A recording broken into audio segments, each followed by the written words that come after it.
Caríssimos irmãos da União Espírita Suburbana, que as bênçãos do nosso Mestre Jesus nos envolva a todos, fortalecendo-nos, revigorando-nos sempre. Hoje falaremos acerca do tema Conhece-se a árvore pelo fruto. No Evangelho segundo o Espiritismo, capítulo 21, intitulado Haverá falsos cristos e falsos profetas, Kardec faz a abordagem deste tema. No item 1, ele diz assim: a árvore que produz maus frutos não é boa, e a árvore que produz bons frutos não é má. Portanto, cada árvore se conhece pelo seu próprio fruto. Não se colhem figos nos espinheiros, nem cachos de uvas nas sarças. O homem de bem tira boas coisas do bom tesouro do coração, e o mal tira as más do mau tesouro do seu coração. Porquanto a boca fala do que está cheio o coração. Epístola de Lucas, capítulo 6. Diz ainda assim no item 2 do Evangelho segundo o Espiritismo, lá no capítulo 21. Guardai-vos dos falsos profetas, que vêm ter convosco cobertos de peles de ovelha, e que por dentro são lobos rapazes. Conhecê-los-eis pelos seus frutos. Podem colher-se uvas nos espinheiros, ou figos nas sarças? Assim, toda árvore boa produz bons frutos, e toda árvore má produz maus frutos. E uma árvore má não pode produzir frutos bons.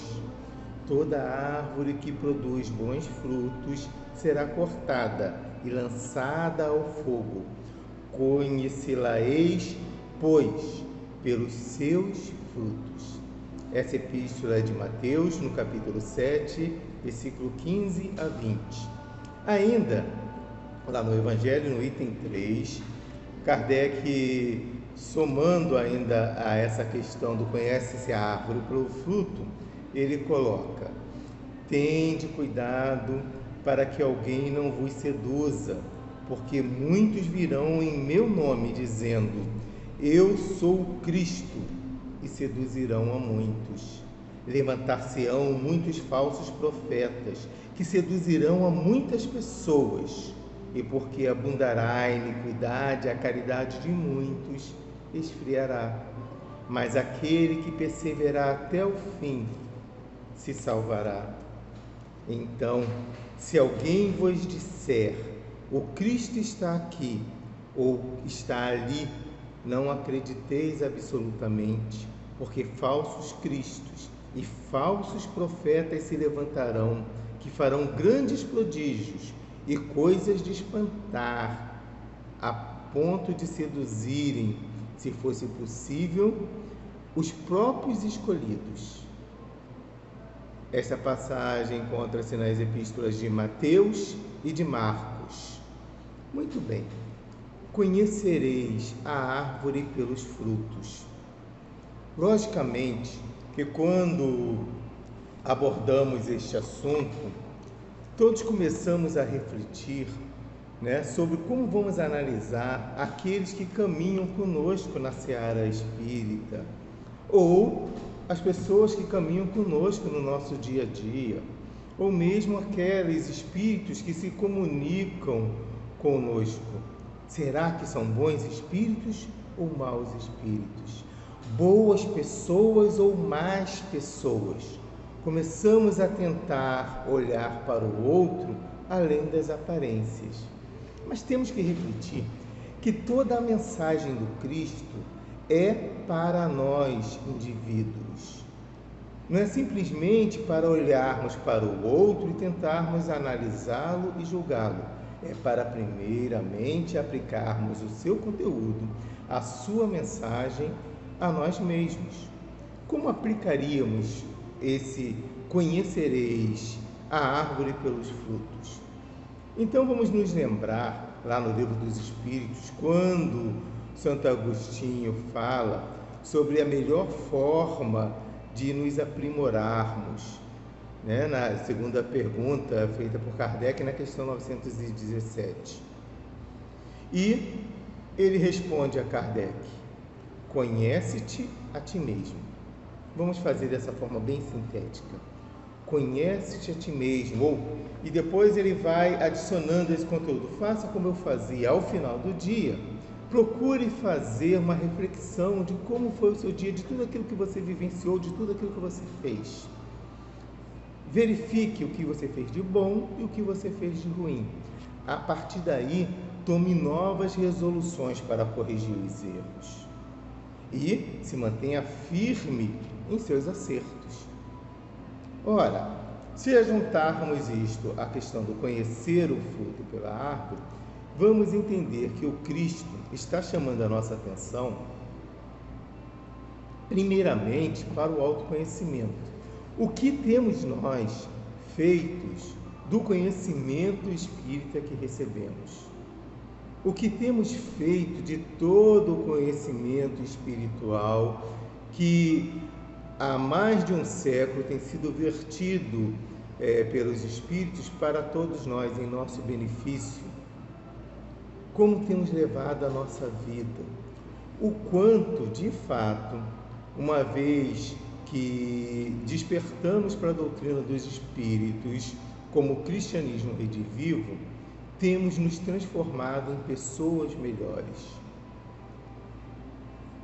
E aí começamos a analisar: como eu poderei saber se os meus frutos estão adequados?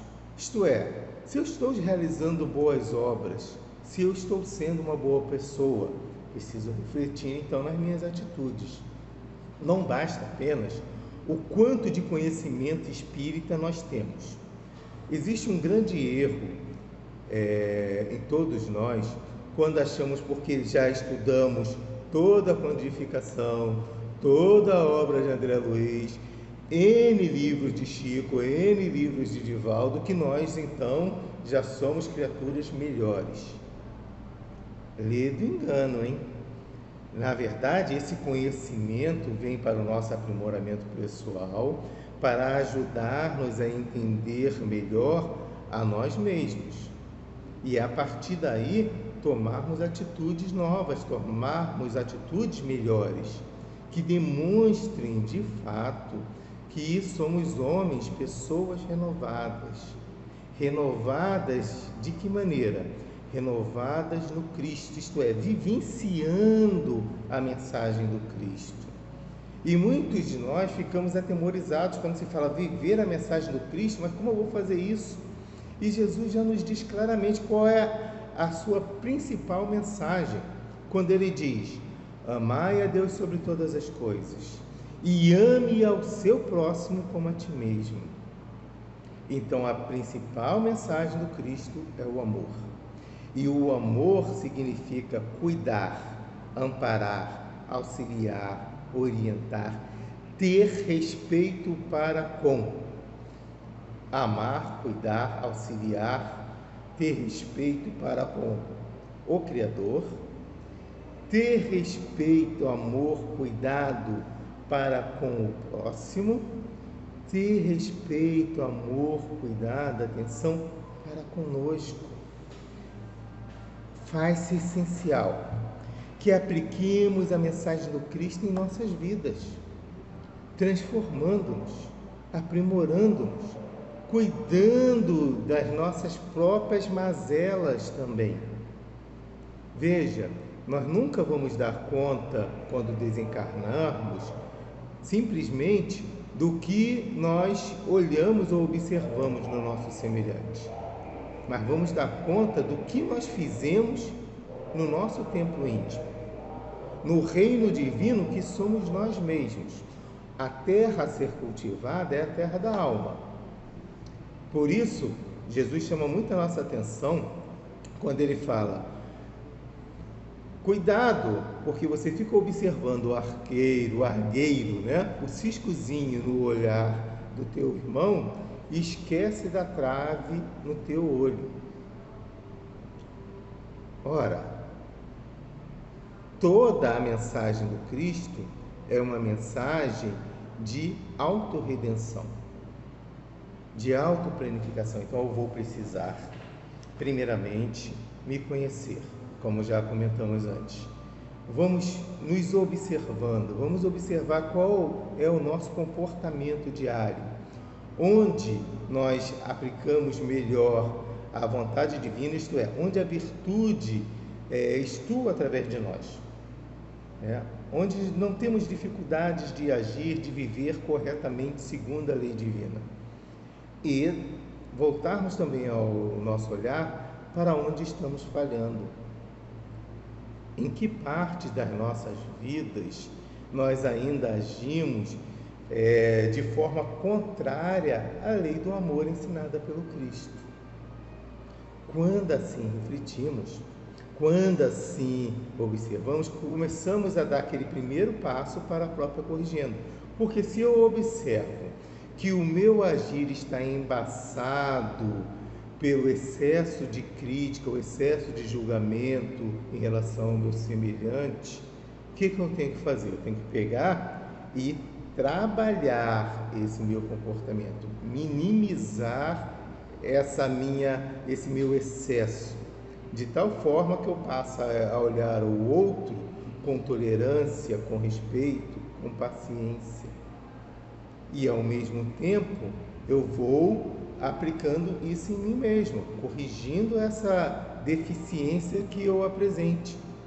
Se por acaso o meu olhar for muito maledicente, o que eu tenho que trabalhar? A minha forma de observar a vida e aos meus semelhantes, para quebrar a maledicência em mim. Mas também para quebrar a maledicência em mim, eu preciso fazer com que esse olhar maledicente se torne um olhar benévolo. E aí nada melhor do que a gente exercitar a caridade em ação para com todo aquele que se encontra em nosso caminho. Não julgueis, disse no Mestre Jesus, para não serdes julgados. Se nós julgamos a tudo e a todos, esse é o nosso fruto, essa é a nossa ação. É isso que nós estamos dando para os nossos semelhantes se alimentarem. Se nós somos maledicentes e falamos o mal de todo mundo o tempo inteiro, ou mesmo que seja um pouco de tempo, esse é o fruto que eu estou dando para as pessoas. Se eu tenho, por exemplo, um comportamento paradoxal, na casa espírita, no meio espírita, eu sou bondoso, eu sou atencioso, eu sou cuidadoso. Mas quando eu chego no meu lar, ou eu chego no meu ambiente de trabalho, aí Denilton se torna uma outra pessoa. Ao invés de ser aquele homem complacente, amigo e amável, se torna um tirano, se torna um carrasco, um ditador. Bem, que fruto eu estou dando? Dou um fruto aparentemente bom em algum local e naqueles que são os meus mais próximos eu dou um fruto amargo, um fruto ruim. Que árvore eu sou? A reflexão nessa colocação, nessa mensagem, ela é importante porque justamente ela é voltada para o nosso amadurecimento. Nós somos a árvore que precisa amadurecer, se transformar, se aprimorar e desenvolver-se para florescer e dar bons frutos. É verdade que no nosso dia a dia nós já estamos doando algo de nós ao nosso semelhante, algo de nós à vida, algo de nós ao nosso planeta. O que estamos doando? À vida e ao nosso planeta. Por exemplo, quando nos coadunamos, nos juntamos com ideias mais tipo, sou espírita e apoio a pena de morte. Desejo que o meu semelhante seja condenado à morte. Existe lógica nisso? Visto que Dentro da doutrina espírita, aprendemos que o Criador, acima de tudo, nos dá a pena da vida para a reeducação. Por isso, renascemos continuamente, a pena de reviver para recomeçar, reconstruir, corrigir os erros do passado, superar as deficiências e renascer, até que daí de nós brote o fruto bom. A árvore se torne boa e o Criador e Deus nasça nas nossas atitudes. Observemos que não tem como nos aliarmos a algumas ideias sociais que são completamente contrárias às ideias do Cristo. Se o Cristo trouxe a informação do amor, a informação do perdão, do amor aos inimigos, do se reconciliar com quem tem alguma queixa sobre nós, como então eu vou apregoar a vingança? Como então eu vou me aliar a outros para mal falar do meu semelhante? É paradoxal esse comportamento. Eu diria que é um comportamento neurótico, de rompimento da nossa própria consciência, nossa própria sanidade. Para viver a mensagem do Cristo, temos que, de fato, incorporá-la à nossa estrutura psíquica, de tal modo que o nosso pensar seja no bem, que o nosso sentir seja no bem, que o nosso falar seja no bem e que o nosso agir seja o bem. É assim que estaremos fazendo com que a nossa árvore seja de fato retratada pelos bons frutos que tivermos construídos. Mas se assim não agirmos, devemos então refletir que estamos distantes do ideal que apregoamos. Então devo desistir de tudo. Não consigo ser um bom espírita, não consigo ser um bom cristão, vou tirar a minha vida. Não tem lógica. De novo, a pena, o recurso que o Criador se utiliza para fazer com que corrijamos os nossos erros, adquiramos instrumentos melhores e pendores melhores, possamos eliminar as vicissitudes e ganhar virtudes, é a vida. Então o suicídio também não é um recurso, é uma autonegação, é uma fuga. Vamos transformar as nossas dificuldades em ações no bem. Algo que na nossa sociedade atual se compreende bem é a questão da reciclagem. O que nós precisamos reciclar? Tudo aquilo que já não serve mais para nós. São os lixos que sobram das nossas despensas, são roupas já muito rotas, muito gastas.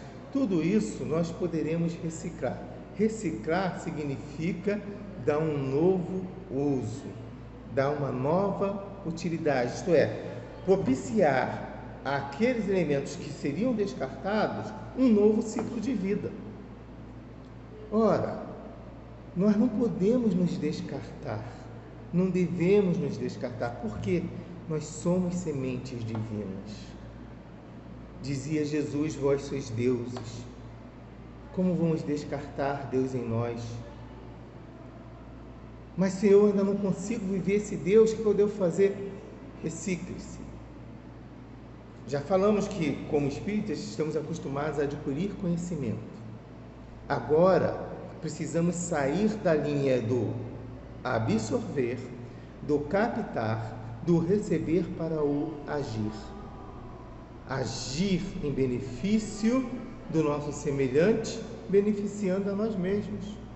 Agir em benefício da sociedade, beneficiando a nós mesmos também. Porque todo bem que eu faço ao outro retorna para mim. Assim é a lei da vida. Então, quando aprendermos a tenho uma deficiência, como eu vou dar um ciclo diferente a essa minha dificuldade? Como eu vou dar uma roupagem nova, um uso novo?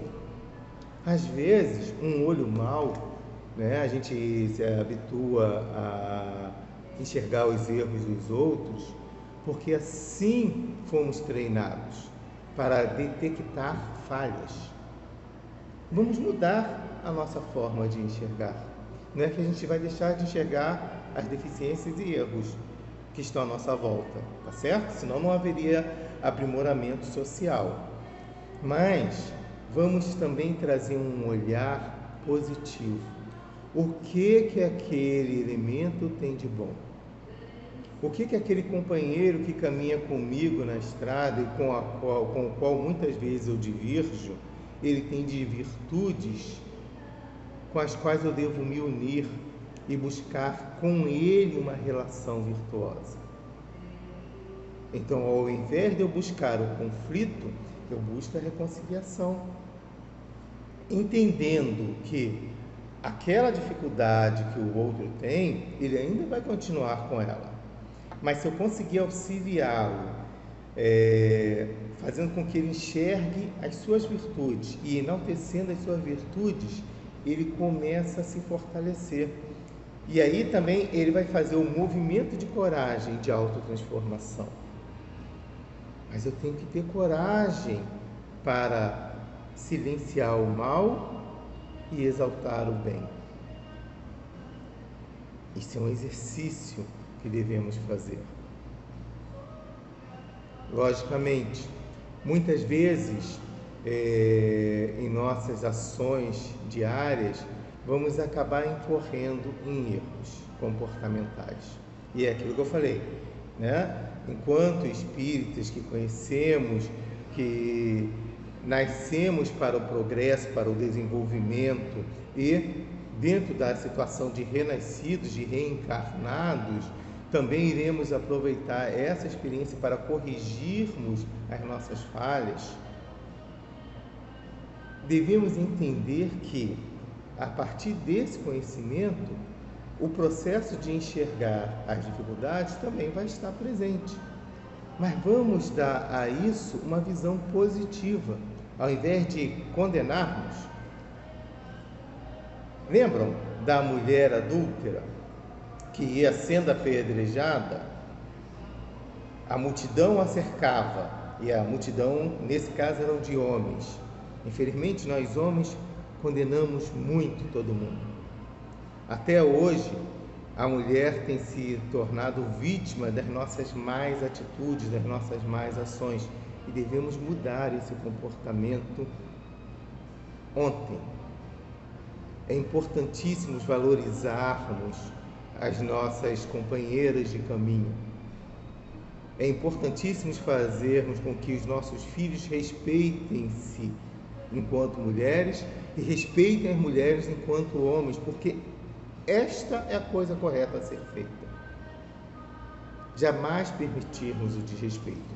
Mas voltamos lá, e eles iam apedrejar a mulher. Então, disse que Jesus abaixa e escreve na terra: aquele que nunca houver cometido um pecado, que atire a primeira pedra. E fala-se que, do mais velho para o mais novo, todos foram deixando o local. Porque dos mais velhos, quanto mais idade nós temos, mais erros cometemos na vida, né, pessoal? Sabemos disso. Eu, pelo menos, sei por mim mesmo. As experiências, as vivências vão fazer com que a gente, muitas vezes, venha a falhar.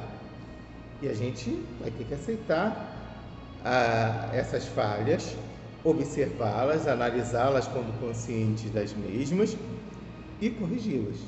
Mas que erramos, erramos. E eles foram se afastando, e o Cristo depois fica ele e a mulher e fala: mulher, cadê aqueles que lhe condenavam? Não estão mais aqui, Senhor. Então nem eu a condeno. Filha, vai, não peques mais. exaltou ela, tenha uma vida virtuosa acima de todas as coisas, se supere, se mantenha atenta à sua capacidade divina. Olha como ele deu um novo olhar à situação.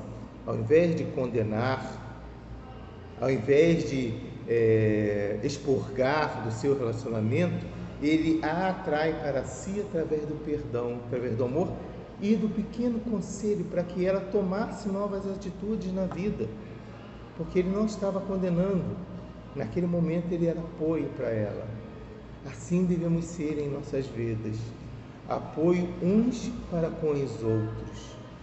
E novamente, aplicar a sentença evangélica em nós. Quando ele fala da questão de haverão falsos cristos e falsos profetas, também fala muito das relações nossas com o plano espiritual. Vou utilizar esse exemplo. Quantas vezes vamos receber mensagens espirituais, com nomes pomposos, outras vezes até sem nome? E porque fomos nós o medianeiro, a gente simplesmente aceita a mensagem sem pararmos para refletir acerca do seu conteúdo. Não é que devemos desconfiar de tudo e de todos, seria ilógico, mas essa colocação do Cristo tenha um olhar crítico, o olhar crítico daquele que analisa, daquele que reflete, daquele que pensa, racionaliza acerca daquele conhecimento, daquilo que está acontecendo à sua volta, na sua vida. Então, lidar com o plano espiritual também requer esse mesmo tipo de comportamento, reflexão, raciocínio. Encontrei um erro, uma falha, vou condenar esse médium está obsediado, um desequilibrado, nunca mais vou ler nada dele, vou ver nada dele. Estaríamos sendo contra o que o Cristo fez com a mulher adúltera. Então, muitas vezes, nos cabe de forma fraterna, quanto possível, orientar aquele irmão.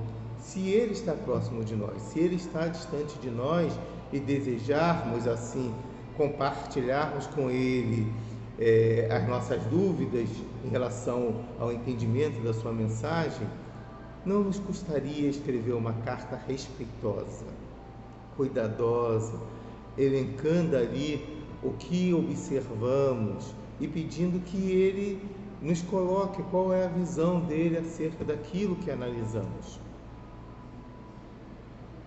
Para quê? Para que possamos criar um canal de comunicação. Se formos agressivos com o outro, rompemos os canais de comunicação e de relação.